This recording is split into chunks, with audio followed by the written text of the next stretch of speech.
వచ్చాడంటే పెద్ద తలనొప్పరా. వచ్చేసాడు రాడు, వచ్చేసాడు రాడు, వచ్చేసాడు. Hello friends, welcome to Vinay pets and vlogs. Friends, ఇవాళ అయితే నేను మీ అందరికి ఫేవరెట్ అయిపోతాను.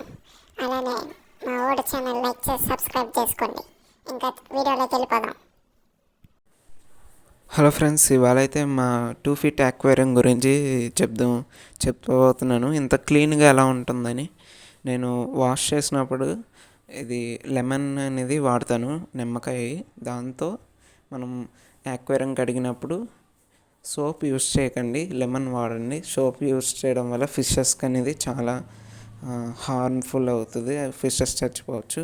అందుకని లెమన్ వాడండి. ట్యాంక్ చాలా క్లీన్గా ఉంటుంది, అలానే మన ఫిషెస్ కూడా హెల్తీగా ఉంటాయి. చూడండి నా ట్యాంక్ ఎలా ఉందో, ఎలాంటి క్రిములైనా పోతాయి. అలానే మరిన్ని వీడియోస్ కోసం లైక్ చేసి సబ్స్క్రైబ్ చేసుకోండి.